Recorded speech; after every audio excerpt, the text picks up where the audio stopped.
Damos a Ti, Senhor, toda honra, toda glória, todo louvor nessa noite.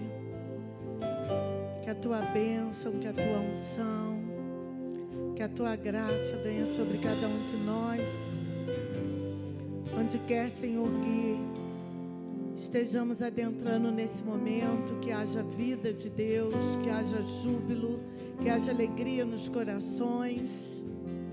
Obrigada, Pai Santo, porque Tu és tremendo, Tu és único, Tu és aquele Senhor que habita no meio dos louvores, e por isso nós Te glorificamos, nós Te exaltamos nessa noite, porque, Senhor, em meio a tudo aquilo que temos visto, vivido, em meio a tudo aquilo que tem acontecido, Pai, nós sabemos que Tu és Deus. Nós sabemos que Tu és aquele que age, nós sabemos que Tu és aquele que transforma, nós sabemos que Tu és aquele que transforma o caos em bênção.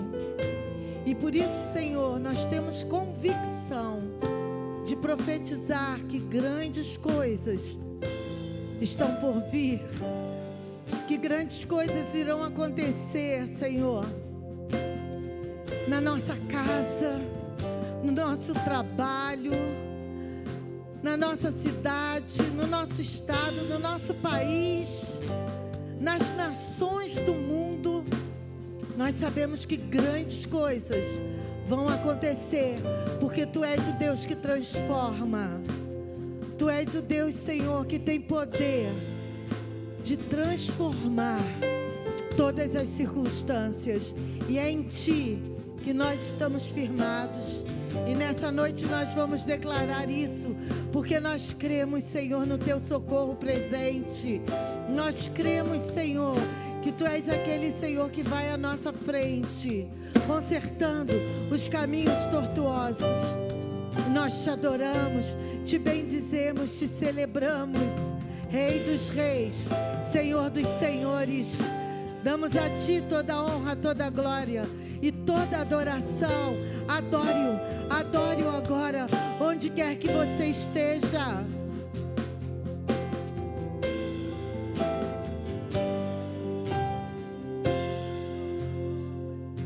Tu és o Deus dessa terra, Tu és o Rei desse povo, és o Senhor da nação.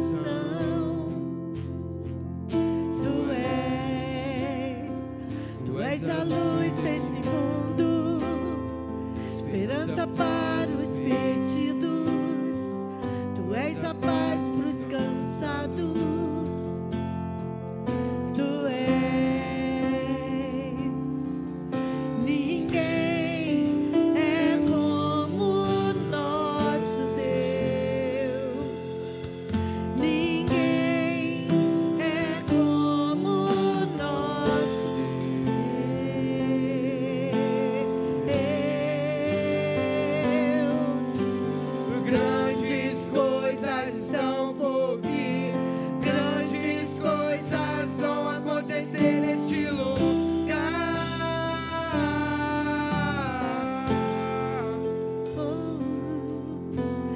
Grandes coisas estão por vir, grandes coisas vão acontecer neste lugar.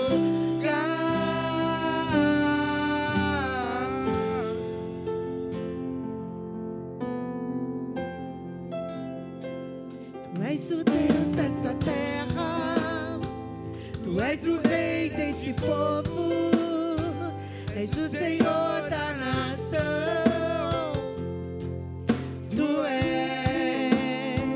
Tu és a luz desse mundo, esperança para os perdidos.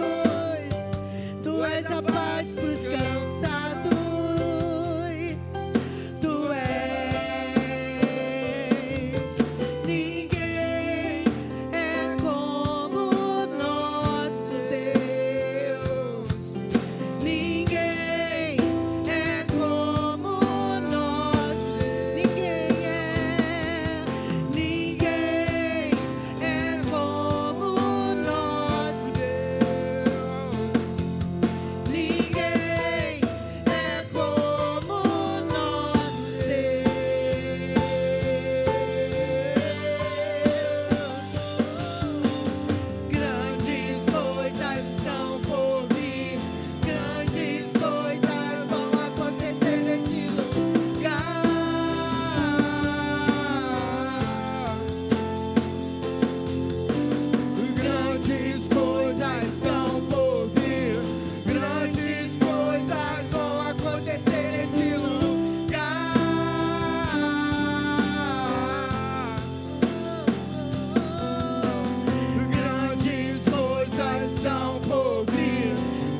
sua casa, onde quer que o Senhor te colocar, grandes coisas acontecerão, porque esse é o nosso Deus. Não há outro Deus igual ao nosso Deus. Ninguém é como Ele. Ninguém é como o nosso Deus. Ninguém é como o nosso Deus. Ninguém é como o nosso Deus. Ninguém é como o nosso Deus. Ninguém é como o nosso Deus. Não há outro. Ninguém é como o nosso Deus.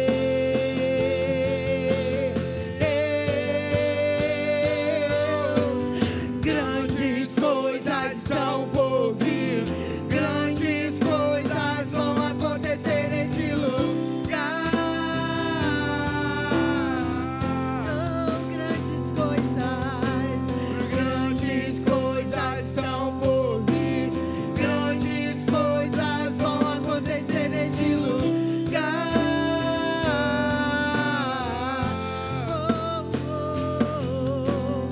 Grandes coisas estão por vir. Grandes coisas vão acontecer nesse lugar.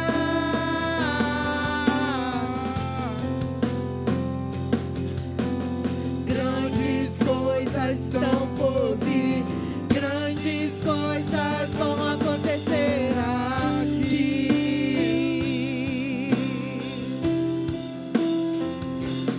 Aqui vão acontecer aqui. Elas vão acontecer aqui.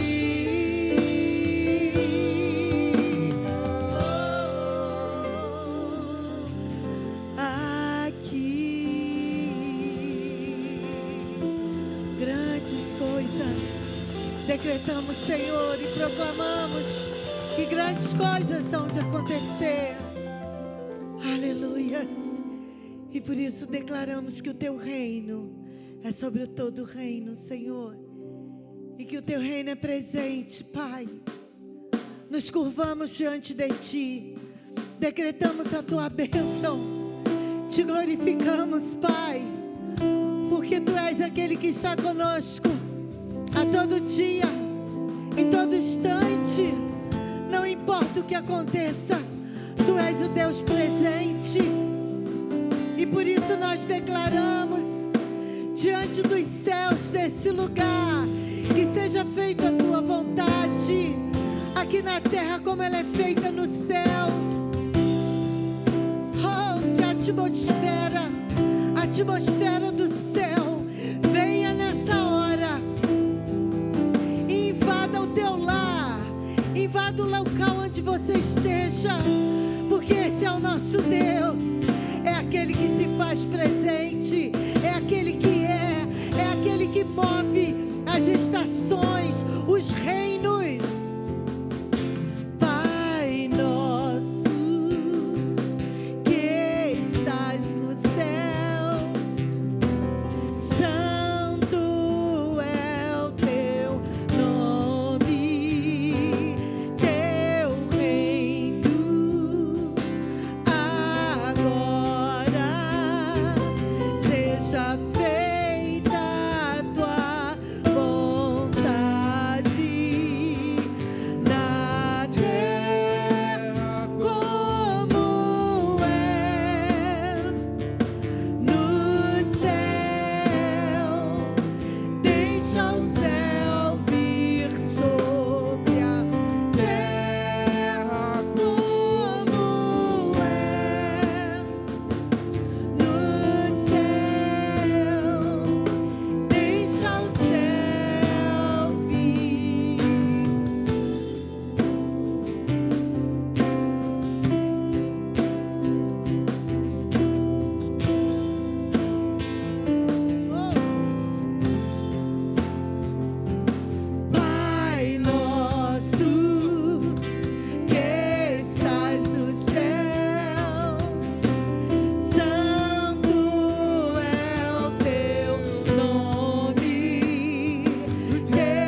que venha a unção do céu, que venha a plenitude dos céus sobre cada um de nós, sobre a terra que está enferma, que venha a atmosfera dos céus, que a atmosfera encha todo o espaço sideral, que a atmosfera dos céus encha toda a terra, todo o universo, e que venha a cura de Deus, que venha a unção de Deus. Levanta-se, igreja, e declare cura, declare plenitude, declare a unção que desce do trono.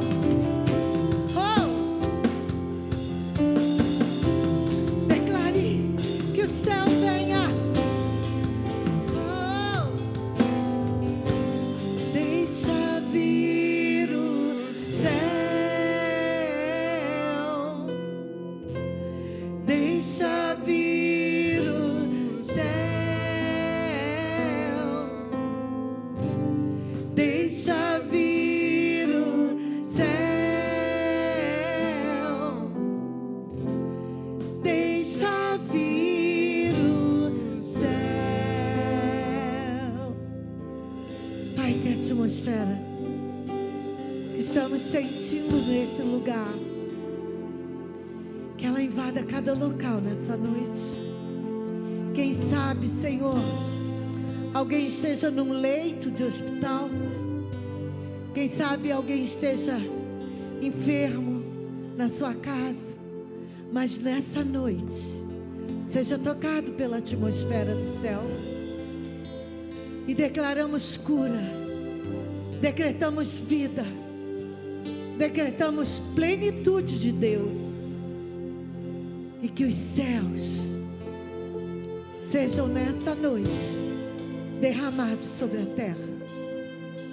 Receba, Senhor, a adoração, a gratidão, o louvor que pertence a Ti, em nome de Jesus.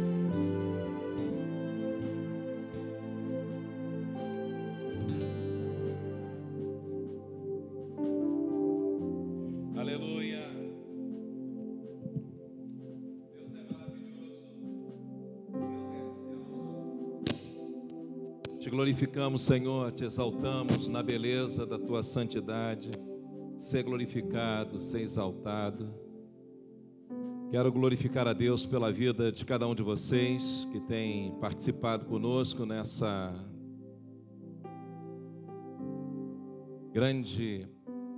grande desafio que tem sido estarmos reunidos, ainda que em quarentena, já por tantos dias, aqui desde o dia 16, 17 do mês passado. Já estamos fechando o mês de abril e para muitos que tinham em conta ou desejavam que essa fosse ser uma crise passageira, que ela não, talvez aqui no Brasil não tivesse as proporções que estavam anunciando, no entanto ela tem alcançado mais tempo. E eu glorifico a Deus porque tempos de crise, tempos de situações difíceis como essas que nós estamos passando hoje no mundo, elas permitem que nós nos reinventemos, que nós descobramos no meio de algumas situações que pensávamos não ter nenhuma resposta, nós encontremos ali resposta. A palavra de Deus é muito linda ao dizer, mais uma vez, pastora, obrigado, seu galardão seja abençoado. A palavra de Deus diz que juntamente com a prova, Deus dá o escape. Nesse domingo nós tivemos aqui na Vitória atos proféticos acontecendo, atos proféticos que aconteceram conosco como igreja, atos proféticos que alcançaram o centro da cidade, bairros da cidade, e nós cremos, sinceramente, nós cremos no poder da palavra de Deus, que diz que aquilo que a igreja liga na terra é ligado no céu, aquilo que a igreja desliga na terra é desligado no céu. poder não está no ato profético, o poder não está nem mesmo no milagre, o poder está no Deus Todo-Poderoso, que é capaz de realizar os milagres. Nós ungimos as famílias dentro dos seus carros, sem que eles saíssem, estavam todos lá com suas máscaras, isolados dentro dos seus próprios carros, ungimos ali dentro, sem tocar neles. Outra equipe estava ungindo os pneus dos carros, para que à medida que eles fossem para os bairros da cidade, e fazendo a mesma coisa que nós fizemos, simplesmente abrindo a boca e abençoando. Porque a unção, ela despedaça o jugo, a bênção, ela destrói a maldição. A luz chega e as trevas, elas não duelam, elas não brigam, elas não se conflitam. Simplesmente a luz prevalece, e assim é com a palavra, uma palavra de vida. E nós glorificamos a Deus porque foi algo lindo. Equipes indo em todas as direções. Aqui no centro eu tive o privilégio de participar da equipe, esteve aqui e foi muito gratificante. Nesse domingo em particular, agora esse domingo que está chegando, nós vamos ter um outro grande ato, um outro grande momento, porque definitivamente nós não vamos ser pessoas sem prudência, pessoas sem nenhum senso de risco. Nós vamos continuar nos precavendo, continuar com o isolamento social, enquanto isso nos for possível, mas nós não vamos permitir que isso também nos iniba, nós não vamos permitir que isso também venha nos impedir de sermos quem nós somos, a igreja, a voz que Deus tem colocado nessa geração, a referência que Deus tem colocado nessa geração, e nós não vamos ser prisioneiros do medo, definitivamente não vamos. Então nós estamos nos recriando, e nós vamos fazer aqui na Vitória, vamos ter a celebração transmitida no domingo a partir das 10 da manhã, vai ter a celebração acontecendo normalmente, e por volta de 11h30 de novo, em nosso estacionamento, nós vamos servir um kit para cada veículo, e dentro desse kit haverá o suficiente para que ele e a sua família ceiem conosco, sem sair dos seus carros.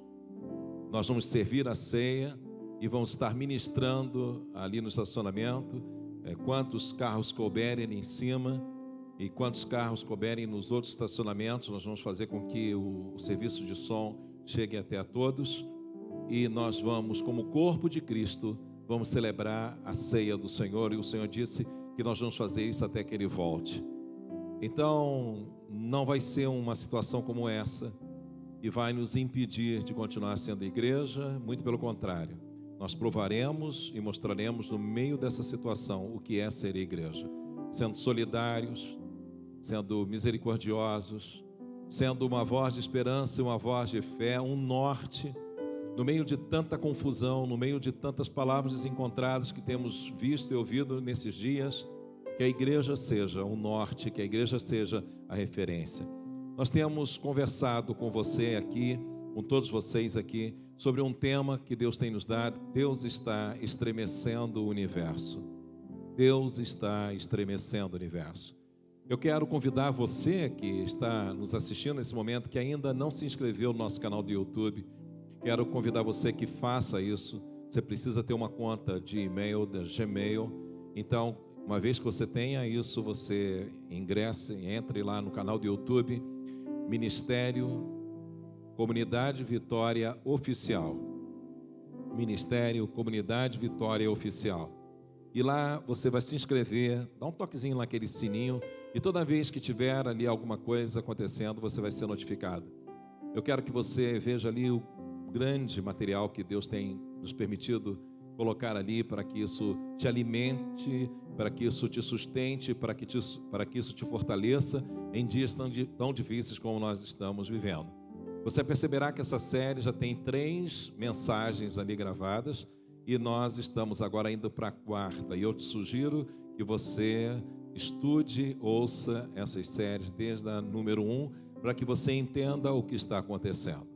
Nós vamos no texto que nós temos nos baseado, que está na carta aos Hebreus, no capítulo 12, e na carta aos Hebreus, capítulo 12, a partir do verso 25, o escritor aos Hebreus, ele vai dizer: tende cuidado, não recuseis ao que fala, pois se não escaparam àquele que recusaram ouvir quem divinamente os advertia sobre a terra, muito menos nós, os que devíamos daquele que dos céus nos adverte.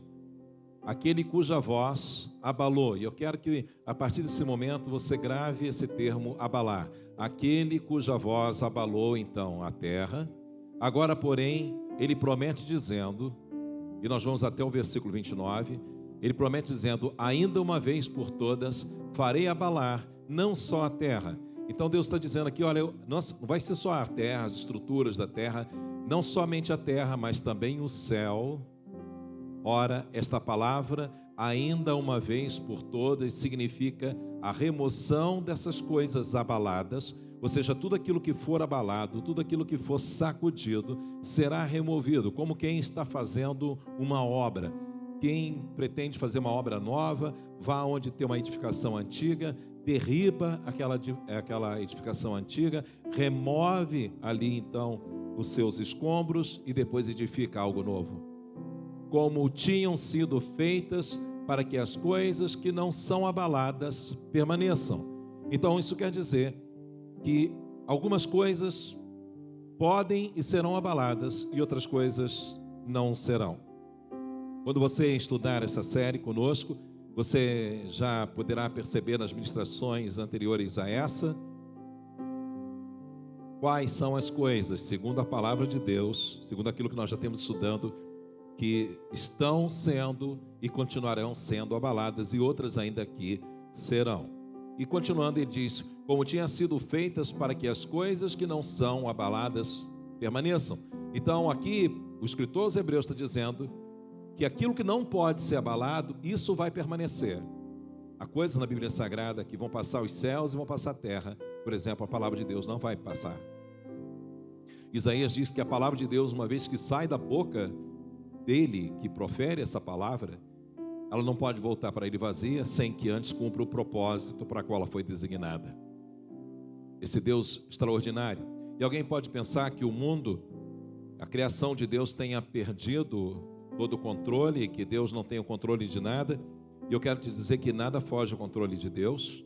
A palavra dele declara que não há Deus semelhante a ele, que estabelece o fim antes da início ao começo. Ou seja, Deus não começa nada que não tenha já concluído. A Bíblia declara, por exemplo, que Jesus Cristo, antes da fundação do mundo, antes da instituição do universo, como eu e você o conhecemos, a Bíblia diz que Jesus já havia sido crucificado. Então Deus é aquele Deus que vá nos finalmente, Ele vê toda a história, porque Ele é o Senhor da história, Ele é onisciente, Ele tem conhecimento de todas as coisas, Ele é onipresente, Ele é onipotente.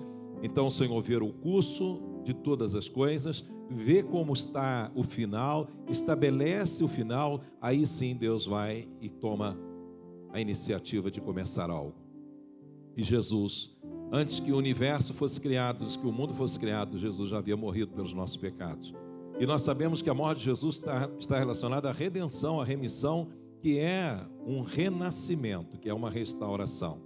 Então ele continua no versículo 28 de Hebreus, dizendo: por isso, recebendo nós um reino inabalável.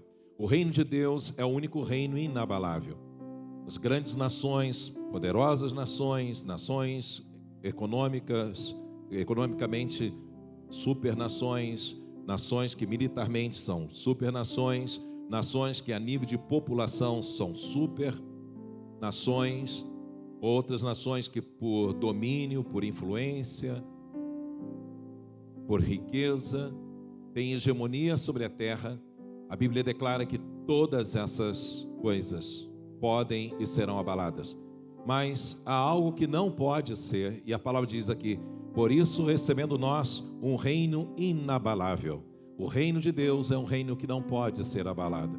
Retenhamos a graça pela qual sirvamos a Deus de modo agradável, com reverência e santo temor. Essa é uma palavra voltada para a igreja. Sirvamos a Deus de modo agradável, não agradável a si, porque nós estamos vendo um excesso de humanismo hoje dentro do arraial cristão, aonde muitas vezes há uma tentativa de agradar ao homem, uma tentativa de agradar à pessoa, mas aqui nós precisamos entender quem é o Senhor e quem é o servo. Nós vamos servir de modo agradável a Ele, de acordo com a palavra dEle, de acordo com a vontade dEle, com reverência, não perdendo a noção de quem Deus é, e santo temor, não medo, mas temor, respeito. E no versículo 29, porque o nosso Deus é fogo consumidor. E aqui o Senhor está dando direções e orientações e pistas do que está para acontecer nesses últimos tempos. Quando lemos as cartas do apóstolo Pedro, quando lemos ainda o que diz Ageu, quando nós lemos os profetas do Antigo Testamento e outros profetas que se manifestam ainda no Novo Testamento, nós entenderemos com mais cuidado essas palavras. Outra palavra que nós usamos, outra referência que nós usamos aqui foi Ageu, capítulo 2, versículos 6 a 9. E no capítulo 2 de Ageu, versículo 6 até o versículo 9 diz: pois assim diz o Senhor dos Exércitos, ainda uma vez, dentro e em pouco. Ageu então é um profeta do Antigo Testamento, considerado um profeta menor, mas veja que palavra relacionada a esse registro de Hebreus ele tem: farei abalar o céu, a terra, o mar e a terra seca. Então ele está dizendo: eu não vou me limitar a abalar aquilo que está na terra, mas eu vou abalar o céu, a terra, o mar e a terra seca. E diz mais: farei abalar todas as nações, todas elas, as grandes e as pequenas, as poderosas e as frágeis, as ricas e as pobres, as com uma população fora de controle e aquelas que pensam ter o controle de tudo. Farei abalar todas as nações, e as coisas preciosas de todas as nações virão, e encherei de glória esta casa, diz o Senhor dos Exércitos. Aqui, profeticamente, Ageu está falando sobre a casa do Senhor, está falando sobre Jerusalém, e é algo que só vamos entender isso aos olhos da Bíblia Sagrada. Minha é a prata, meu é o ouro, diz o Senhor dos Exércitos. Interessante quando o Senhor faz menção a isso. Geralmente eu ouço pessoas pregando, dizendo: meu é o ouro, minha é a prata. Não, a palavra começa dizendo: minha é a prata, meu é o ouro. Assim também como a cevada, a prata era uma commodity de resgate.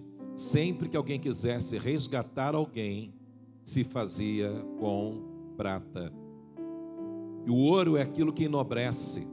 O ouro é aquilo que consolida, que reconhece realeza, nobreza.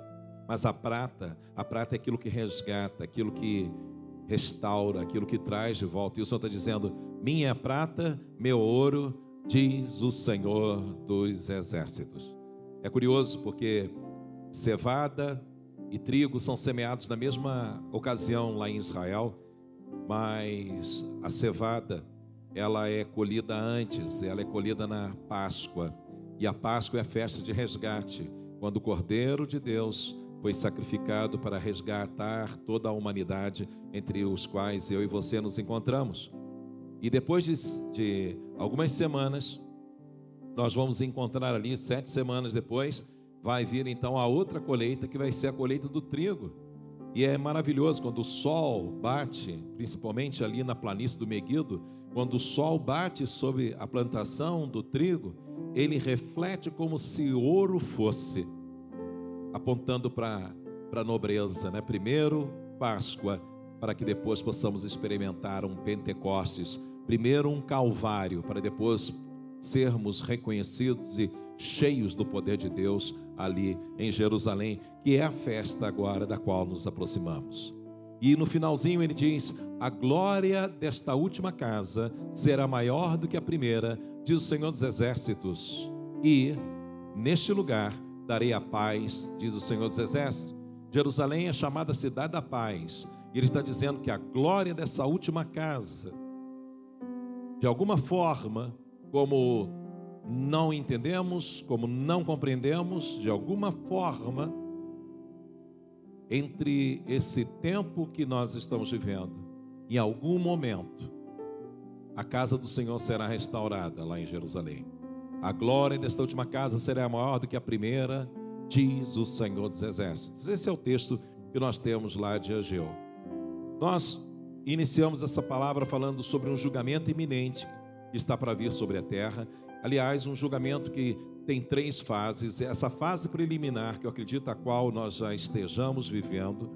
Uma fase secundária, que será a intensificação dos acontecimentos como nós o temos. E uma fase final.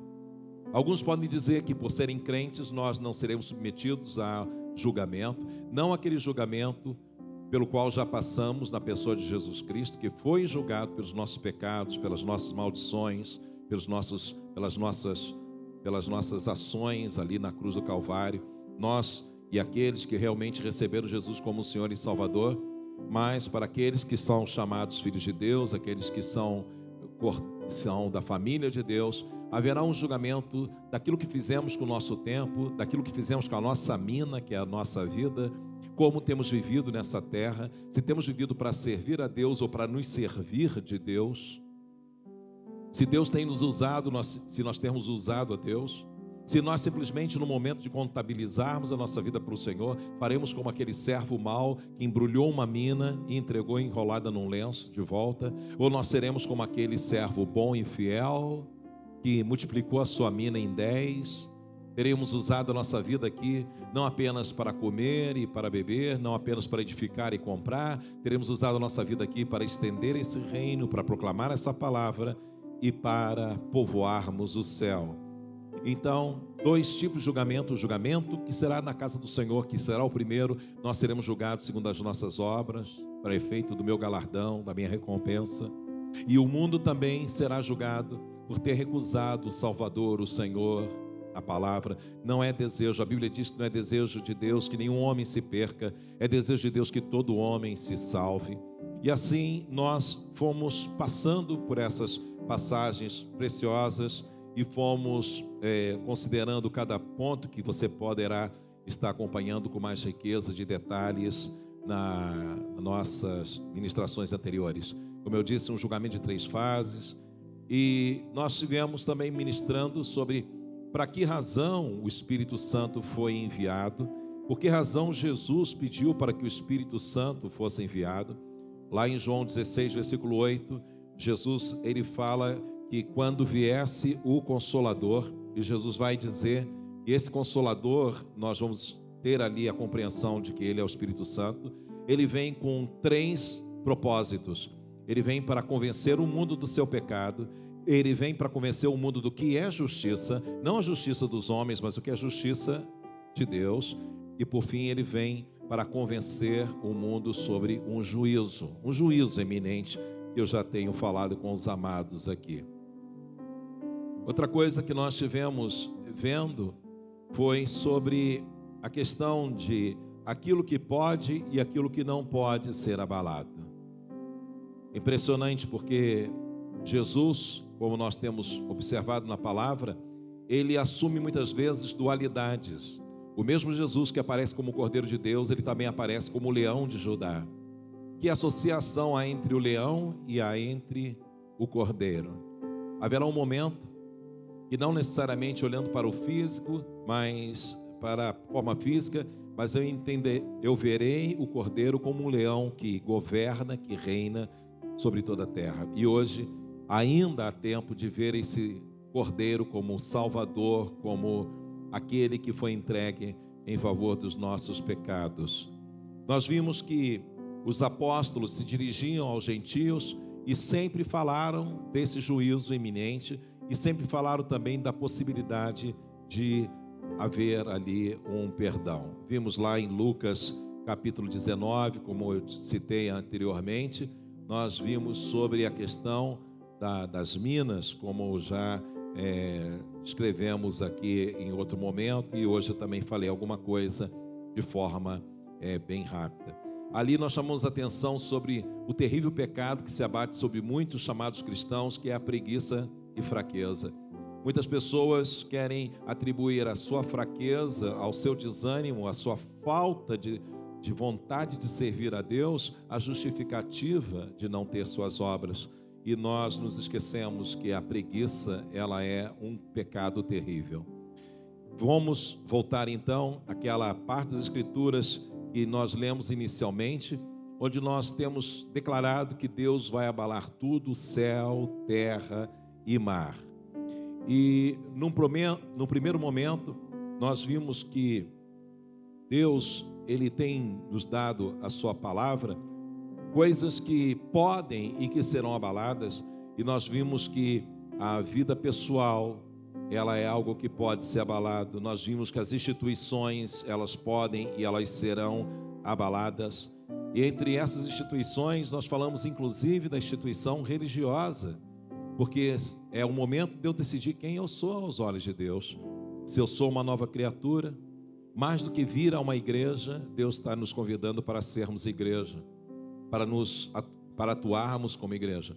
Há pessoas que nesse período todo que nós estamos em isolamento social, elas se permitiram tirar férias da sua vida espiritual, porque elas entendem que a sua vida espiritual só está associada a uma reunião num prédio.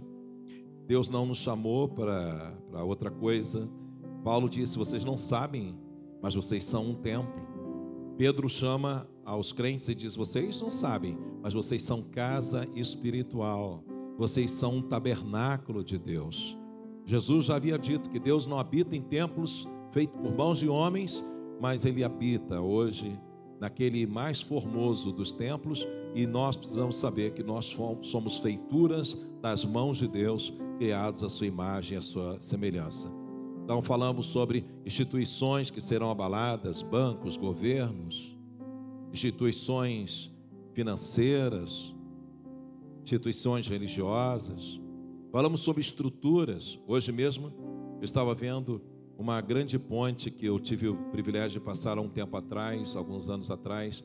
Passei com a minha família lá na Itália, de Gênova, a ponte de Gênova, e estava vendo lá que ela está na iminência de ser restaurada por completo, mas quando ela colapsou, quando ela caiu, mais de 45 pessoas morreram, e ela tem mais de 45 metros de altitude, mais de 1000 metros, ela atravessa um vale na direção da cidade de Gênova, e eu fico imaginando o que será em todos os lugares, em todos os cantos, construções como aquela, feitas pelo homem, se rompendo. Imagine que desastre será uma represa como a de Itaipu se rompendo, na fronteira tríplice entre Brasil, Paraguai e Argentina, e outras represas à volta do mundo, só para termos uma lembrança do que foi um terremoto no meio do oceano, que causou um tsunami, e quando chegou naquelas usinas nucleares do Japão, o que aconteceu sobre toda aquela grande nação. E aqui a Bíblia fala sobre as torres que vão colapsar, que vão cair, os grandes arranha-céus, as grandes pretensões que nós como seres humanos temos de mostrar o nosso poder e a nossa riqueza. A Bíblia fala dos montes sendo abalados, a Bíblia fala das ilhas sendo abaladas, dos continentes sendo abalados, num momento como talvez aquilo que é descrito como a era jurássica, onde se declara que um meteoro teria caído na Terra e teria matado todos os dinossauros. Eu quero te dizer que o coronavírus, ele é um meteoro que já se chocou com a Terra, e nós já estamos vivendo os seus efeitos. Ele não é a última dos problemas que nós vamos enfrentar, mas com certeza, em proporções mundiais, como estamos vivenciando, com certeza ele inaugurou um novo tempo. Esses dias de quarentena, mesmo terminando, a vida, o normal como nós conhecíamos, não existirá mais. As instituições, os lugares, as pessoas, nada será como antes. Por isso, nem governantes, nem cientistas, nem médicos, sociólogos, psicólogos, muitas pessoas que poderiam estar nesse momento dando uma orientação mais assertiva, nenhum deles se atreve a dizer o que está para vir. Mas o fato é que nós viveremos um mundo pós-moderno. Nós viveremos um mundo perdão, um pós-normal. Aquilo que eu conheci como normal não existirá mais. Bem, queridos, eu quero voltar agora a Isaías.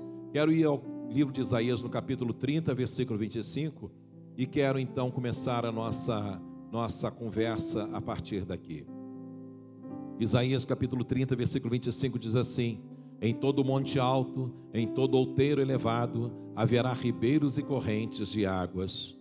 E ele vai dizer: no dia da grande matança, quando caírem as torres. Aqui então nós estamos falando uma vez mais sobre o colapso daquilo que o homem construiu, aquilo que o homem edificou. E não é de hoje que o homem constrói torres. Agora quero que você vá comigo, por gentileza, ao livro de Apocalipse, capítulo 6, versículo 12. E a partir daí nós vamos começar uma leitura aonde o evangelista João, ele vai ter uma visão muito interessante sobre esse tópico que estamos lidando. Ele vai dizer no versículo 12: vi quando o Cordeiro abriu o sexto selo, e sobreveio grande terremoto. O sol se tornou negro como saco de crina. É a visão que João está tendo. Dentro da sua limitação, ele descreve com os elementos que ele conhece. Qualquer pessoa que mora num lugar onde tenha vulcão sabe o que uma erupção ela pode proporcionar. Nós sabemos que os vulcões eles se comunicam com continentes. Muitas vezes um vulcão está entrando em erupção lá na Ásia e de repente se ouve falar que o Vesúvio lá na Europa entrou em erupção. Se ouve falar que vulcões lá na Arábia Saudita entrou em erupção. Então ele vai dizer: vi quando o Cordeiro abriu o sexto selo e sobreveio grande terremoto. O sol se tornou negro como saco de crina e a lua toda como sangue. O 13, as estrelas do céu caíram pela terra como a figueira, quando abalada por vento forte, deixa cair os seus figos verdes. E o céu recolheu-se como pergaminho quando se enrola. Então todos os montes, agora perceba isso, todos os montes. Fique imaginando uma cidade serrana como a cidade de Petrópolis, todos os montes, todas as ilhas. Fique imaginando na ilha do Havaí. Imagine o que é o país das Filipinas, mais de 1.200, um arquipélago com mais de 1.200 ilhas. Fique imaginando o que é o Japão, também um arquipélago. Fique imaginando o que é a Grã-Bretanha, um arquipélago, com a Irlanda, com a Escócia, com a Inglaterra, com o País de Gales. Então todos os montes e ilhas foram movidos do seu lugar. A geografia como conhecida até então, ela não será mais a mesma. Foram movidos do seu lugar. Imagine o que é isso. Um grande terremoto que vai abalar a terra. Porque é isso que o escritor aos Hebreus está dizendo e é isso que Ageu está dizendo. Hoje já se entende que já o eixo da terra, ele já não está na mesma condição que estava há 1000 anos atrás, quando os cientistas já tinham algum tipo de registro. Mas haverá um grande terremoto, que o mundo como conhecemos, como estudamos, ele não será mais assim. Versículo 15, os reis da terra, os grandes, os comandantes, os ricos, os poderosos, todo escravo, todo livre, se esconderam nas cavernas e nos penhascos dos montes. Uma crise e uma situação tal que a questão social não será o diferencial, a questão econômica não será o diferencial. Se o país é um país de primeiro mundo, segundo mundo, terceiro mundo, quarto, quinto, não importa, grandes e pequenos sofrerão esse juízo. Tanto o rico quanto o pobre, tanto o rico como o servo, diz aqui, os reis da terra, os grandes comandantes, os ricos, os poderosos, todos os escravos, todo livre, se esconderam nas cavernas e nos penhascos dos montes. Veja o 16, e disseram aos montes e aos rochedos: cai sobre nós e escondei-nos da face daquele que se assenta no trono. Agora, aqui vem uma coisa linda, porque a Bíblia vai dizer quem é que se assenta no trono. Aquele que se assenta no trono e da ira do Cordeiro. Eu acredito que nenhum de nós jamais tenhamos visto um cordeiro irado. Eu acredito que em nenhum momento da história da humanidade, de tudo aquilo que Deus criou, alguém já viu um cordeiro com raiva, um cordeiro com ira. Mas aqui a Bíblia está falando de um cordeiro irado, não está falando de um leão irado. Está falando de um cordeiro irado, está falando de um Senhor que hoje se apresenta como um cordeiro salvador, mas que aqui vem e se apresenta como um cordeiro irado. Há muitas pessoas que menosprezam o juízo de Deus, muitas pessoas que menosprezam o que Deus está para fazer na igreja, porque eles dizem, não, Deus é amor, Deus é misericórdia, não, os homens podem me julgar, mas Deus não vai fazer isso comigo, porque Deus é compaixão, Deus é misericórdia. E o Senhor Jesus, certa feita, falando sobre o que está por vir, e disse, errais por não conhecer as Escrituras e nem o poder de Deus. E há pessoas hoje que, mesmo estando na igreja, erram por não conhecer as Escrituras e nem o poder de Deus. Versículo 17, porque chegou o grande dia da ira deles, e quem é que pode suster-se? Quem é que pode se manter? Imagine o que será cada monte, cada ilha, cada continente sofrendo um cataclisma que será um terremoto de dimensões inimagináveis, capaz de mudar a geografia do mundo como conhecemos hoje, capaz de emergir ilhas, levantar novos montes, de levar o mar onde ele não chega hoje e fazer secar onde ele está agora. Certa feita eu tive a oportunidade de ir na cidade de Éfeso, e lá diante do teatro de Éfeso, onde Paulo esteve em Atos capítulo 19, ali perto da biblioteca de Éfeso, que era uma das maravilhas de então, vimos então ali as ruínas do porto de Éfeso. O mar chegava ali nos dias do apóstolo Paulo, e hoje o mar está a mais de 500 quilômetros da cidade de Éfeso. Imagine o que está para acontecer aqui no mundo. Tudo aquilo que não for construído sobre a rocha, sobre a palavra do Senhor Jesus Cristo, pode e será abalado, inclusive a fé de alguns. A Bíblia declara que os corpos celestiais, esses também serão abalados. E nesse momento nós vimos parte do sermão de Jesus, lá em Mateus 24, versículo 29, onde o Senhor, ele diz na sua palavra, logo em seguida a tribulação daqueles dias, o sol escurecerá, a lua não dará sua claridade, e ele continua dizendo, as estrelas cairão do firmamento e os poderes celestes dos céus serão abalados. Essa é a palavra-chave, os poderes serão abalados. E agora você está percebendo que nós estamos lendo Hebreus, nós estamos lendo Ageu, nós estamos lendo Mateus, nós estamos lendo Apocalipse, nós estamos lendo Isaías, e todas as palavras, elas se intercalam, todas as palavras se completam. Esse texto confere aquilo que Ageu profetizou.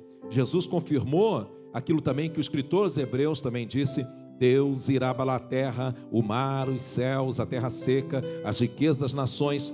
Tudo que pode ser abalado, será abalado, mas aquilo que não pode ser abalado, permanecerá inabalável, que é o reino de Deus. O escritor aos Hebreus nos lembra que todas as coisas serão abaladas. E por quê?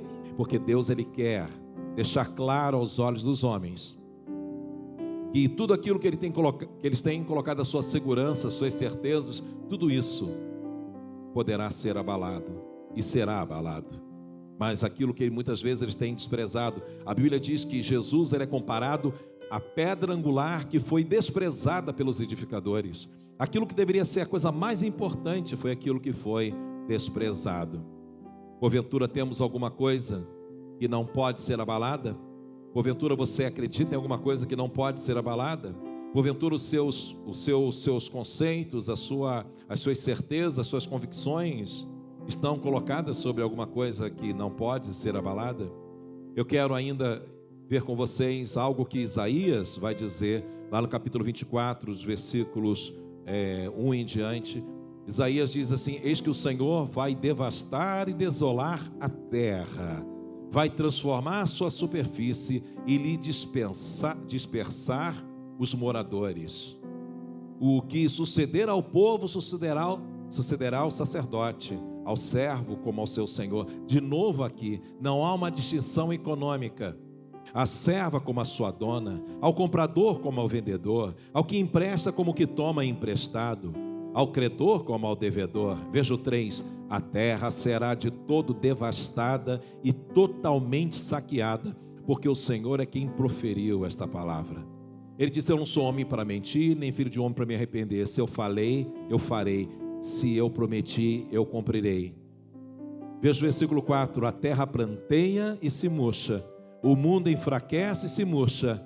Enlanguecesse os mais altos do monte da terra. Na verdade, a terra está contaminada por causa dos seus moradores. Veja qual é a causa do juízo vir sobre a terra: por conta dos seus moradores. E aqui nós vamos ver que esses moradores, ou seja, nós, a humanidade, nós transgredimos contra Deus em 3 níveis. Nós transgredimos as leis, veja, porquanto transgridem as leis. Que leis? As leis divinas. Se você tiver curiosidade, eu quero que você leia Romanos capítulo 1 e você perceba quais são as leis divinas que Deus estabeleceu sobre o homem. Violam os estatutos, quebram a aliança eterna, violam os estatutos. Ao recriar a humanidade a partir de Noé, Deus estabeleceu que o homem não teria direito de derramar o sangue de outro em nome de uma justiça. Nós violamos os estatutos de Deus. A vida humana se tornou uma vida, uma coisa qualquer. Pessoas perdem a vida por causa de um relógio, por causa de um celular, por causa de uma bicicleta. A banalização daquilo mais precioso que o universo jamais conheceu, que é a vida do homem. Alianças são quebradas, alianças eternas que Deus tem estabelecido. E nesse ponto, onde nós destacamos essas 3 razões, eles transgrediram as leis, os homens, nós transgredimos, mudaram a ordem das coisas, quebraram as alianças eternas. E nesse particular, em relação à aliança, eu creio que essa aliança é aquela que é a base de tudo. Quando Deus criou o homem e a mulher, a mesma figura que Ele usará em relação a Cristo e a igreja. Toda a história da Bíblia Sagrada começa com um casamento do homem e da mulher. O ministério de Jesus começa com um casamento. E o fim dessa era, como nós conhecemos, também vai terminar com o casamento da noiva, a igreja, com o Cordeiro. Volto a falar sobre Isaías. Isaías no capítulo 24, agora dos versículos 17 até o versículo 20. Ele diz assim: terror, cova e laço vem sobre ti, ó morador da terra. E será que aquele que fugir da voz do terror cairá na cova, e se sair da cova, o laço o prenderá, porque as represas do alto se abrem. As represas do alto se abrem. Poucas vezes nós vamos encontrar essa expressão na Bíblia Sagrada: Deus abrindo as comportas do céu. Deus abriu as comportas do céu quando houve o dilúvio. Mas há uma promessa de que Ele não destruiria a humanidade mais só com água.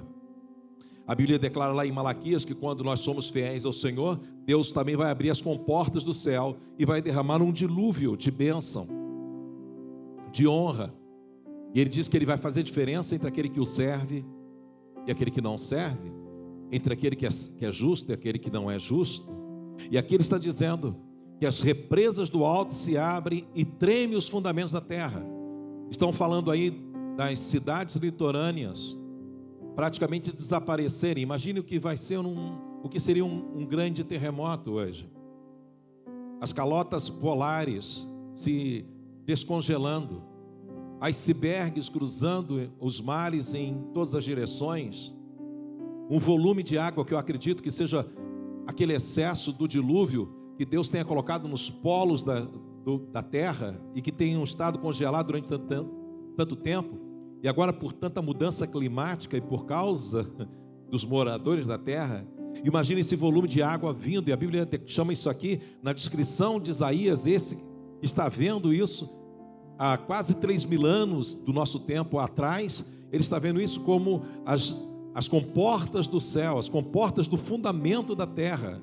Ele não está falando como Malaquias, que fala sobre as comportas do céu, ou como lá em Gênesis, quando fala do dilúvio, mas está falando dos fundamentos da terra. Versículo 19: a terra será de todo quebrantada, ela totalmente se romperá, a terra violentamente se moverá. De novo, a Bíblia está falando que esse eixo imaginário, está falando que essa referência de norte, aquela bússola que era usada pelos navegadores, pelos historiadores, que tinha como determinação a referência do norte, essa bússola ela não serve mais. Porque o eixo da terra, como era conhecido há 500 anos, há 600 anos, 1000 anos atrás, ele já não é mais uma referência. Pouca gente fala sobre isso porque nós vivemos a era do GPS, nós vivemos a era da latitude, da longitude, que é determinada aí pelos satélites que estão acima de nós. Não dá mais para se orientar pelas estrelas, não dá mais para se orientar por esse núcleo de ferro que tem o nosso planeta, porque até mesmo a questão do norte, ela já não é mais a mesma. A Bíblia diz aqui que a terra será toda quebrantada, ela totalmente se romperá, a terra violentamente se moverá. Não será um tremor sísmico de 5, 6 pontos na escala Richter. Será alguma coisa violenta. Versículo 20: a terra cambaleará como um bêbado e balanceará como rede de dormir. Ela vai ser balançada como se fosse a rede de dormir. Muitas pessoas que hoje riem da fé dos crentes, muitas pessoas que ridicularizam a fé em Deus, eles não conseguem explicar como essa bola azul, ela está solta no meio do universo. Nós estamos, queridos, viajando no espaço sideral, numa nave chamada Terra, que é sustentada única e exclusivamente, a Bíblia diz que é Jesus Cristo responsável pela sustentação de todas as coisas. Mas em algum momento, Ele que sustenta toda a terra, Ele que sustenta todo o universo, Ele permitirá que tudo isso que Ele sustenta seja abalado. A Bíblia diz que ela cambaleará como um bêbado que não tem equilíbrio. A Bíblia está dizendo aqui que ela vai balançar como a rede de dormir. E veja o que mais diz: a sua transgressão pesa sobre ela, ela cairá e jamais se levantará. Essa terra, conforme nós cremos, conforme conhecemos, ela não voltará ao ser que era. Essas diferentes frases que nós acabamos de ler de Isaías representam exatamente o que o escritor lá da carta aos Hebreus disse: tudo que puder ser abalado será, a fim de que Deus demonstre que seu reino não se abale. E nesse texto, Isaías vai descrever o clímax desses acontecimentos, e ele salta para os versículos que vem agora, 21. Veja o que o versículo 21 diz: naquele dia o Senhor castigará. É o dia da ira do Cordeiro. Então, você que muitas vezes brinca com a sua fé, ou você que não leva a sua fé a sério, ou aquilo que os pregadores pregam, não, deixa, isso aí é tudo uma enganação. Naquele dia, o Senhor castigará no céu as hostes celestes. Preste bem atenção nisso. Deus castigará nos céus as hostes celestes. É uma questão de jurisdição. Você precisa entender que se porventura o presidente da República tivesse cometido um crime, ele não responderia na justiça comum, como um cidadão comum. Ele tem um foro privilegiado. E eu e você precisamos entender que anjos e seres celestiais, que foram criados com Deus para estarem vivendo com o Senhor nos céus dos céus, o foro de julgamento deles não será o mesmo foro onde os homens da terra serão julgados. Assim como o foro dos santos será um, assim como o foro dos homens na terra será outro, o foro de todas essas hostes celestiais, desse 1/3 de seres celestiais que acompanharam Lúcifer, a Bíblia diz que Deus castigará as hostes celestes, e em outro momento, os reis da terra na terra. Veja o versículo 22, serão ajuntados como presos em masmorra, e encerrados num cárcere e castigados depois de muitos dias. A Bíblia fala sobre um momento onde Satanás será preso e seus anjos, seus demônios serão presos por 1000 anos. E esse tempo é um tempo que ele é contemporâneo a um outro tempo. É um tempo onde haverá paz ainda na terra. Mas eu não quero me distrair com isso agora. Veja o versículo 23. Porque aqui vai dizer: a lua se envergonhará e o sol se confundirá quando o Senhor dos exércitos reinar e veja agora, no Monte Sião e em Jerusalém. Então nós temos aqui algumas coisas que estão apontando para esse milênio. Está falando que Jesus vai prender as hostes do inferno, Satanás será preso, nós sabemos que ele será preso por 1000 anos. Nesse intervalo, nesse íntere, o Senhor vem, a ressurreição dos mortos, aqueles que estão vivos são transformados, e nós reinaremos, conforme está escrito lá em Apocalipse 5:9, depois nós vemos isso, nós reinaremos com o Senhor nesta mesma terra. Diz assim: a lua se envergonhará, o sol se confundirá, quando o Senhor dos exércitos reinar. E veja onde ele vai reinar em Sião. Sião é um nome dado para o Moriá. Sião é um nome dado para o domo da rocha, onde Salomão edificou o templo, onde Abraão ofereceu Isaque, aonde a palavra que lemos de Ageu, a palavra que lemos de Isaías, a palavra que lemos de Hebreus, fala da segunda casa sendo construída, e a glória dela será maior do que a primeira casa, aquele palácio suntuoso, aquele riquíssimo que Salomão construiu um dia. A lua se envergonhará, o sol se confundirá, quando o Senhor dos exércitos reinar no Monte Sião, em Jerusalém, perante os seus anciãos haverá glória. Perante os seus anciãos. Que coisa extraordinária isso aqui. Porque aqui tem um segredo. Por que o sol vai estar numa situação onde o seu esplendor será confundido, onde a lua, no seu brilho, ela estará envergonhada? A Bíblia está falando aqui que esse é um clímax. É o clímax não do tempo, não das estações do tempo, não dos governantes da terra, mas é o clímax do próprio Deus, o ápice gerado pelo próprio Deus. Vem esse clímax de tudo, determinado pelo próprio Deus. Quando será o clímax? Será com o milênio de paz, o próprio Senhor Jesus reinando na terra, e Jerusalém será então a capital do mundo. Será uma coisa tão linda, que a Bíblia diz que para essa Jerusalém descerá como que uma veste real. A nova Jerusalém descerá do céu e agasalhará a Jerusalém da terra. Quando será esse clímax? Será então nesse milênio de paz. Quando nós oramos a oração do Pai Nosso, que muitas pessoas fazem de uma maneira religiosa, quase que de uma maneira mecânica, muitas vezes nós não nos damos conta do que nós estamos dizendo ali. Quando nós oramos ali, veja o Pai Nosso ali no Mateus capítulo 6, veja principalmente os versículos 9 e versículo 10, e compare com isso que Isaías está dizendo. Veja o que está escrito ali, o que Jesus nos ensinou a orar. Portanto, vós orareis assim: Pai Nosso que estás no céu, santificado seja o teu nome. Venha o teu reino e faça a tua vontade, assim na terra como no céu. E esse texto está dizendo que as hostes celestiais serão julgadas, e também os governantes da terra serão julgados. Venha o teu reino, faça a tua vontade, assim na terra como no céu. Que coisa tremenda. Sem que nos demos conta, oramos exatamente aqui o que Isaías está profetizando. Lembre-se ainda aquilo que está escrito em Colossenses capítulo 1, versículo 19. Pastor, o senhor está falando que vai haver um julgamento no céu? O senhor está falando que vai haver um julgamento na terra? Entenda isso, esse poder extraordinário, porque tudo que pode ser abalado, será abalado. As coisas na terra, as coisas no céu, as coisas no mar, as coisas na terra seca, as nações e as riquezas das nações. Tudo que pode ser abalado, será abalado. Veja o que Jesus está no seu sacrifício realizando. Colossenses 1,19.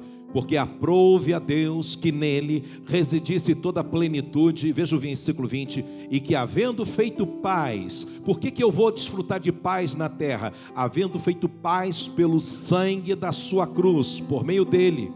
E muitas vezes nós pensamos que o sangue da cruz foi só para a redenção do homem. Veja o que a Bíblia está dizendo. Veja o que o apóstolo Paulo está dizendo. Havendo feito a paz pelo sangue da sua cruz, por meio dele, reconciliar-se consigo mesmo todas as coisas, quer sobre a terra, quer nos céus. Então, aqui será o momento da aplicação da sentença que veio sobre Jesus. Ele já morreu para que o céu possa vir a ser um novo céu. Ele já morreu para que a terra possa vir a ser uma nova terra. Mas para isso Deus tem que abalar aquilo que era, abalar aquilo que pode ser abalado, a fim daquilo que não pode ser abalado, a sua palavra se manifestar. Eu quero compartilhar com você ainda Apocalipse capítulo 21, versículo 1, para que você e eu entendamos isso. Por que essa terra será abalada? Por que as hostes celestiais serão julgadas? Vi novo céu e nova terra. Ora, para ver novo céu e nova terra, o próprio texto vai esclarecer por que eu vou ver, por que João está vendo uma nova terra, por que João está vendo um novo céu. Ele está dizendo, pois o primeiro céu e a primeira terra passaram, essa terra vai passar, esse mundo vai abalar, os corpos celestiais, como eu e você conhecemos, irão abalar, as instituições irão abalar, todas elas, as hostes, os poderes, eles irão abalar. João está dizendo, eu vi novo céu e nova terra, pois o primeiro céu e a primeira terra passaram, e o mar já não existe. Veja o versículo 2. Vi também a cidade santa, a nova Jerusalém, que descia do céu da parte de Deus, ataviada. Sabe o que é ataviar? São os ornamentos da noiva, que estão descendo do céu para vestir a noiva, Jerusalém, aqui na terra. Ataviada como noiva, adornada para o seu esposo. E aonde estará o esposo? Segundo Isaías, ele estará reinando em Sião, e nós estaremos reinando com ele. Versículo 3, então ouvi grande voz vinda do trono dizendo, eis o tabernáculo de Deus com os homens, Deus habitará com eles, eles serão povos de Deus, e Deus mesmo estará com eles. Esse sempre foi o propósito. Quando Deus mandou Moisés construir um tabernáculo, ele disse, eu quero tabernacular, eu quero morar entre os homens. Quando Jesus veio, o seu nome foi profetizado por Isaías, seu nome será Emanuel. Emanuel é aquele que mora conosco, aquele que habita conosco. Mas isso não acontecerá até que esse mundo seja abalado, até que todas as coisas sejam abaladas, até que Deus ponha por terra todas as torres, a fim de que um novo céu e uma nova terra se manifeste. Antes disso, Deus sacudirá tudo que pode ser sacudido, a fim de que aquilo que não pode ser abalado permaneça. Eu quero que você leia ainda comigo Lucas capítulo 9, versículo 26. Lucas capítulo 9, versículo 26. Eu quero te estimular a estudar nesses dias essa palavra. Eu quero que você vá lá na primeira ministração, na segunda, na terceira, e chegue aqui na quarta ministração. Lucas 9, versículo 26 diz, porque qualquer que de mim e das minhas palavras se envergonhar, dele se envergonhará o Filho do Homem. Quando? Quando vier na sua glória, na do Pai e dos santos anjos. Pastor, por que a lua vai se envergonhar? Por que o sol vai empalidecer? Porque a glória que o Senhor Jesus Cristo manifestará nessa terra, será uma luz como qual nunca se imaginou, será uma luz como qual nunca se contemplou, será uma luz como qual nunca ninguém, nenhum sol jamais externou. Dizem que o nosso sol é uma estrela de quinta potência. O homem ainda não viu uma manifestação de luz como essa. E por que essa glória será tão grande? Porque ela será uma glória tríplice. Jesus vem com a glória que é dele, Jesus vem com a glória que é do Pai, e Jesus vem com a glória dos santos anjos. Diz aqui, quando vier na sua glória e na do Pai e dos seus santos anjos, de tal maneira que a lua se sentirá envergonhada com o seu brilho, o sol se sentirá empalidecido.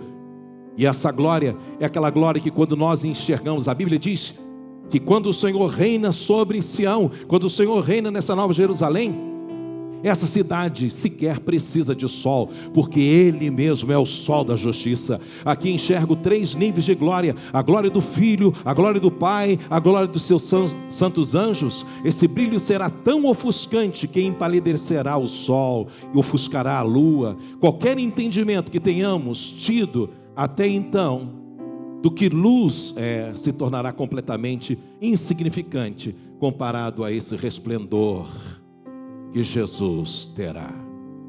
Vamos voltar ao livro de Apocalipse no capítulo 6.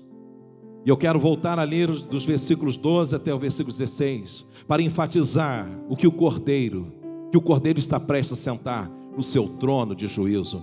De novo, do versículos 12 até o versículo 16. Vi quando o Cordeiro abriu o sexto selo e sobreveio grande terremoto. O sol se tornou negro como saco de crina, a lua toda como sangue, as estrelas do céu caíram pela terra como a figueira, quando abalada por vento forte, deixa cair os seus figos verdes. E o céu recolheu-se como um pergaminho quando se enrola. Então todos os montes e ilhas foram movidos do seu lugar.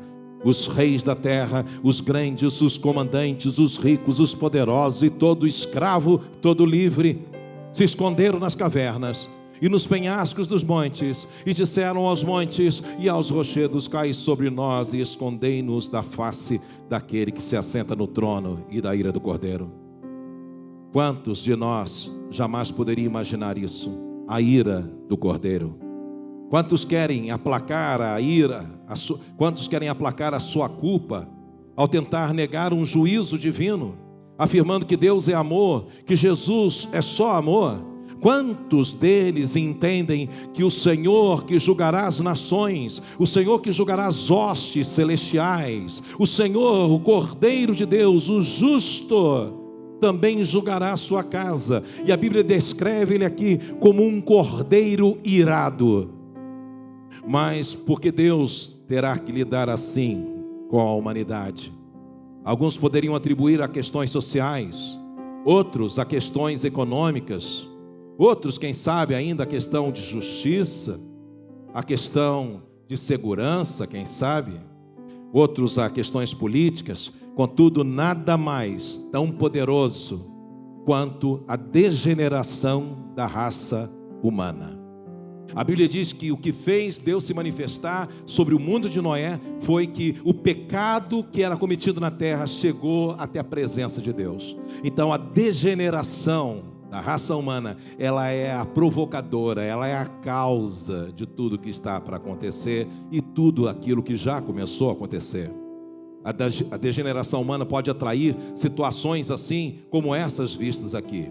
E eu concluo hoje lendo um texto que está lá em 2 Timóteo 3:1, quando Paulo está aconselhando o jovem pastor, e ele começa a profetizar para que Timóteo, talvez não ele experimentasse isso na plenitude de seus tempos, mas com certeza é aquilo que nós vivenciamos nos nossos dias. Ele diz: Timóteo, meu filho, saiba de uma coisa, sabe porém isto, nos últimos dias, eu não estou falando mais dos nossos dias, eu não estou falando mais desse tempo onde os romanos dominam, eu não estou falando mais desse tempo onde os gregos pensam que sua filosofia sabe de tudo, eu não estou falando desse tempo onde os epicureus, onde os estoicos, onde eles pensam que tem todas as respostas. Não, eu estou falando de um tempo que eu e você não conhecemos, ou não conheceremos nessa dispensação.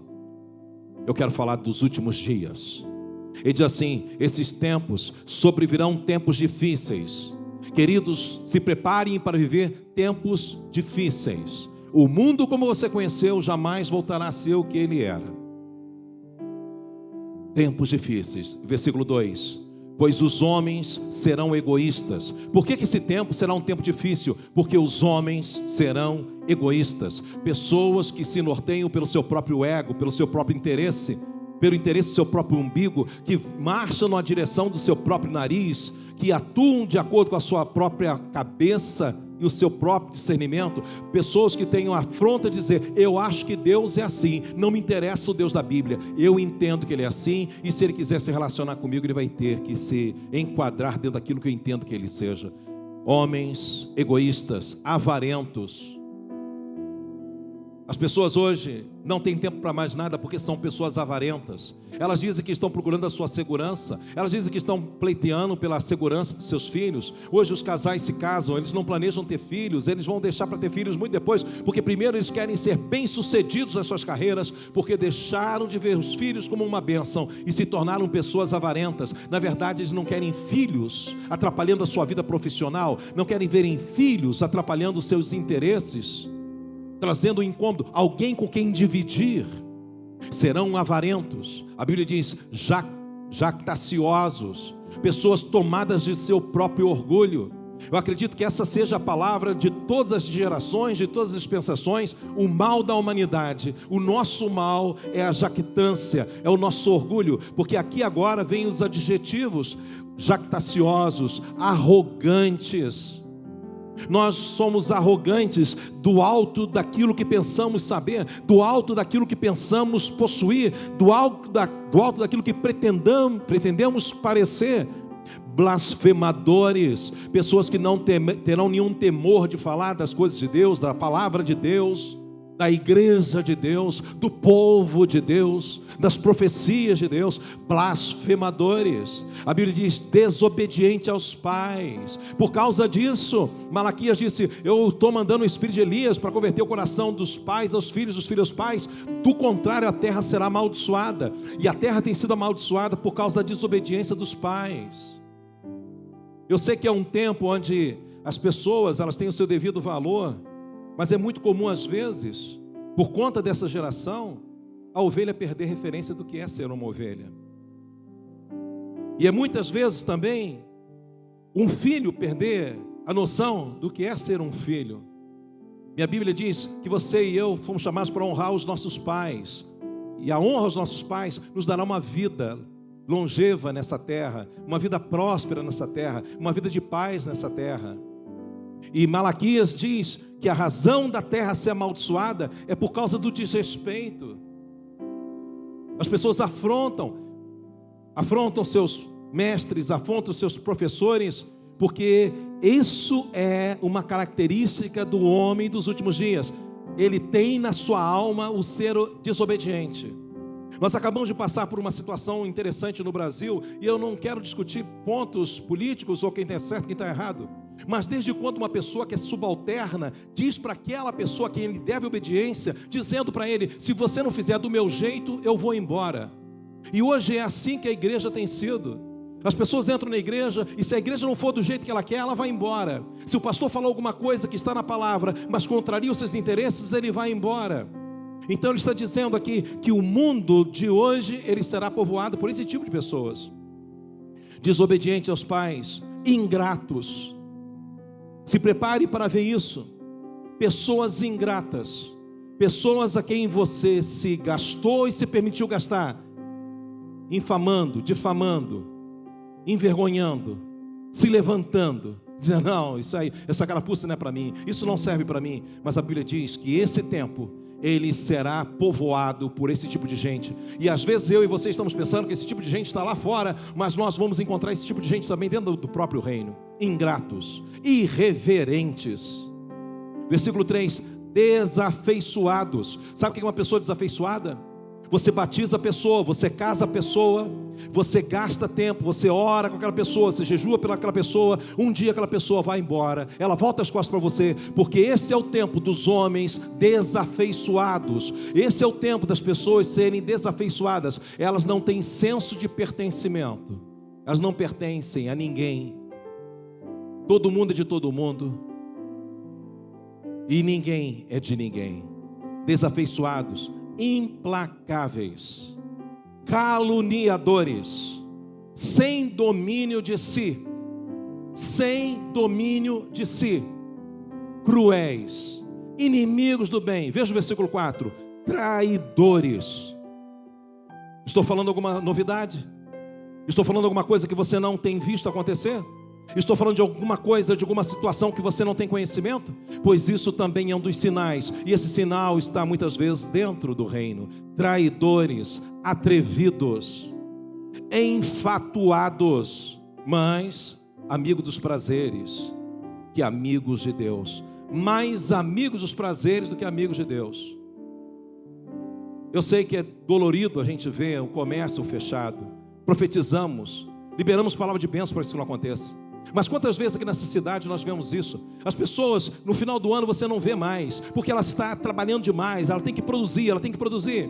Quando o ano começa, ela desaparece, porque ela está tão cansada daquilo que ela produziu, que ela precisa sumir por mais um mês. Depois, quando o ano começa, o coração daquela pessoa está frio, a vida cristã daquela pessoa está fria, a sua fé está fria, e ela não sabe por quê. Porque são mais amigos dos prazeres do que amigos de Deus. Versículo 5. Veja o que o versículo 5 está dizendo. Tendo forma de piedade, negando-lhe, entretanto, o poder. E Paulo diz: meu filho, filho meu, deixa eu te dar um conselho. Eu quero que, enquanto você reflete,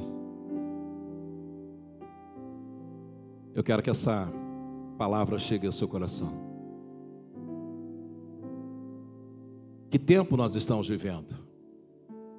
Eu e você, como noiva do Cordeiro, somos aqueles que têm passado diante da torre, olhado para o atalaia, para o vigia da torre, e precisamos perguntar: atalaia, vigia da torre, a que vigília nós estamos na meia-noite? Se eu somar a isso uma outra parábola que fala sobre as virgens, e diz que à meia-noite o noivo veio, porque a meia-noite é quando se encerra um tempo e se inicia um outro, quando um dia acaba e o outro se inicia. E eu quero te dizer que aquele mundo que nós conhecemos até essa pandemia, esse mundo não vai acordar mais. Nós estamos a poucos minutos da meia-noite. O rei, ele está voltando. Ele está voltando. Nós não podemos ser como aqueles trabalhadores, aqueles que recebem, os obreiros que recebem a mina, e quando o cordeiro chegar e dizer: olha, eu te recebi, ninguém pode dizer que eu não te recebi, eu levantei a mão, eu fui batizado, fui fiel, mas o que você fez com a sua vida? Nada, eu ia na igreja, eu cantava, eu batia a palma, depois eu ia embora para casa. O Senhor vai dizer: o que você fez com a sua vida? Jesus disse sobre a sua vida, ele disse: a minha vida eu comparo a semente de um grão de trigo. Se ela permanecer sozinha, viva, ela não produz nada. Mas se ela cair na terra e ela morrer, então ela germina e produzirá muitos outros grãos. Assim é a nossa vida. Paulo diz que ele estava crucificado para o mundo e vivo para Deus. Talvez eu esteja falando para pessoas agora que estejam vivendo exatamente o oposto. Você está crucificado para Deus e está vivo para o mundo. Paulo descreve isso ali para Timóteo, dizendo: amigos dos prazeres do mundo, mas inimigos de Deus. Eu posso colocar a desculpa que eu quiser, eu posso dizer que esses prazeres são que me dão sustento, que me traz mais dinheiro, mas haverá um momento que eu saberei que meu tesouro estará guardado num lugar onde nem a traça, nem a ferrugem, nem o ladrão pode tocar. E esse lugar é o reino de Deus. Eu quero fazer uma oração com você. Você conhece esse cântico? O rei está voltando? Você sabe tocá-lo? Toca ele bem alto aí para a gente, enquanto eu oro aqui pelo povo.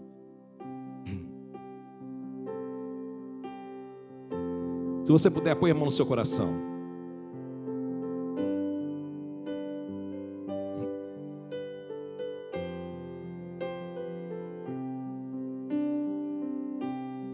Que Deus possa nesse momento tocar na sua casa, que Deus possa tocar na tua família.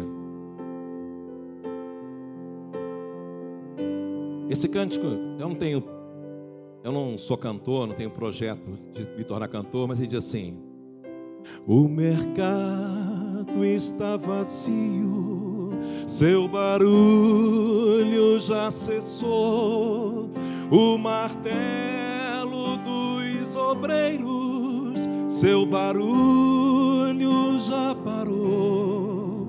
Os ceifeiros lá no campo terminaram seu labor. Toda a terra está em suspense, é a volta do Senhor. O rei está voltando, o rei está voltando, a trombeta está soando, o meu nome a chamar. O rei está voltando.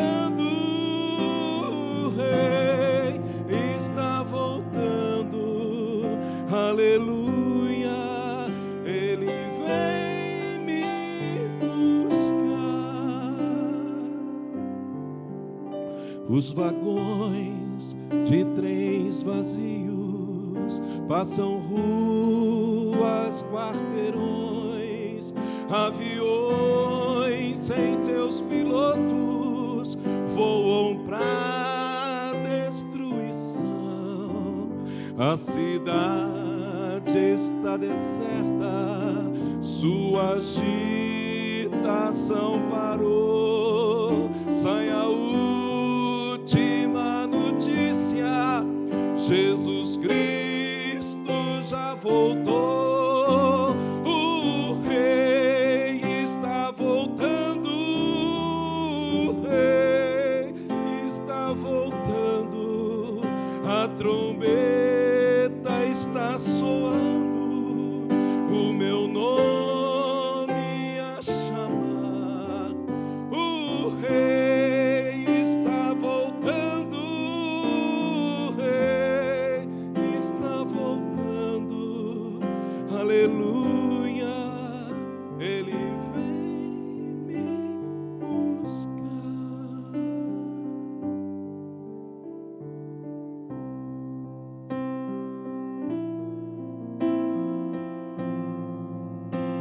Pai, eu oro nessa noite em nome de Jesus por todos os meus irmãos, minhas irmãs, todos os meus amigos que têm ouvido essa palavra.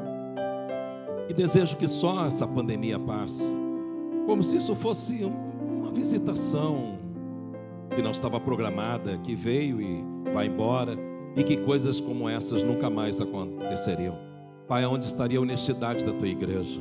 Aonde estaria a minha honestidade profética se num momento como esse nós nos calássemos? Se num momento como esse nós não pregássemos e não anunciássemos aquilo que a tua palavra diz? Pai, eu rogo por todos aqueles que ouvem a tua palavra, porque passarão os céus e a terra, mas a tua palavra não irá passar. Sim, o Senhor não é homem para mentir, nem filho de homem para arrepender. Se o Senhor falou, o Senhor fará. Se o Senhor prometeu, o Senhor cumprirá. Sim, toda palavra que sai da tua boca não volta para o Senhor vazia, antes cumpre todo o propósito para a qual ela foi designada. Pai, eu sei, sim, eu sei que aquilo que está escrito em Apocalipse 3:20, eis que estou à porta e bato. Se alguém ouvir a minha voz e abrir a porta, entrarei e cearei com ele comigo. Que esse seja um tempo de grande salvação, que esse seja um tempo onde as pessoas, meu Deus, que estavam frias, se permitam ser cheias, ser tomadas pelo teu Espírito, porque sabemos que o amor de muitos se esfriará, mas também sabemos que aquilo que Joel profetizou também acontecerá. O fogo de Deus, a glória de Deus, a bênção de Deus, o poder de Deus virá sobre meninos, sobre meninas, sobre crianças de peito, virá sobre os velhos, virá sobre os jovens. Sim, Senhor, em nome de Jesus, nós sabemos que isso acontecerá também. Tenha misericórdia da tua igreja, tenha misericórdia do teu povo. Visita esse povo com grande avivamento, com grande despertamento, e que as pessoas que estão em suas casas hoje, meu Deus, entenda como a igreja começou. A igreja não começou em grandes templos, a igreja não começou em grandes estádios, a igreja não começou em grandes cruzadas. A igreja começou exatamente como ela está agora, reunidas em suas casas. E ali onde o pão era compartilhado, onde a palavra era pregada, todos os dias o Senhor acrescentava aqueles que haviam de ser salvos. Sim, meu Pai, em nome de Jesus, adentra aos lares. Oh, meu Deus, toma o lugar nos lares, toma o lugar no coração daqueles que estão nas suas casas. Fortaleça esse povo, faz levantar esse povo, aquele que estava perdido, aquele que estava desviado, que ele se veja como aquela dracma perdida, empoeirada dentro da casa, que ele veja a luz do céu brilhando sobre si, que ele permita-se ser limpo, que ele se permita participar dessa festa, porque essa dracma que estava perdida foi encontrada. Ah, Senhor Jesus, eu te glorifico. Que esse seja um tempo onde os pródigos voltem para a tua casa e o pai diga: esse meu filho estava morto e voltou a viver, esse meu filho estava perdido e foi achado. Ah, que haja também uma festa na tua casa, que haja um anel de autoridade sendo colocada no dedo, que haja ali também, Senhor, vestes limpas em nome do Senhor Jesus. Que esse seja o tempo, Senhor, onde a ovelha que saiu do aprisco e se perdeu e se machucou e se feriu e que se cortou com os espinhos que deveriam protegê-la, se permita ser tomada, se permita, Senhor, ser trazida nos ombros do pastor, de volta para o redil, de volta para o aprisco, Senhor, e que a glória de Deus encha a cada um. Nós oramos, nós te glorificamos, nós te bendizemos no nome de Jesus. Quero te convidar em nome de Jesus. Se Deus colocou no seu coração de participar do sustento desse ministério de alguma maneira, aí está a forma como você pode fazê-lo. Aqui em cima você pode enxergar aí como você pode fazer chegar até a esse ministério uma oferta sua, se isso é o que você quiser e sentir de fazer.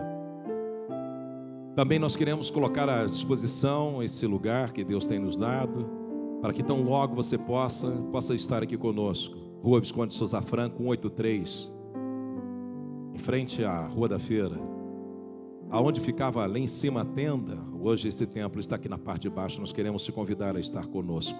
Logo depois dessa pandemia, nós queremos ter o prazer de recebê-lo aqui e você dizer: eu fui alcançado por aquelas palavras, eu fui alcançado por aquelas orações e intercessões. Eu estava na rua no dia que o Senhor passou e me abençoou. Eu estava lá e eu ouvi o carro com o alto-falante orando pela minha vida. E Deus te abençoe. E eu quero te convidar para o nosso próximo encontro, que será domingo às 10 da manhã. Que Deus possa glorificar o seu nome na sua vida. Shalom, shalom. E Deus te abençoe poderosamente.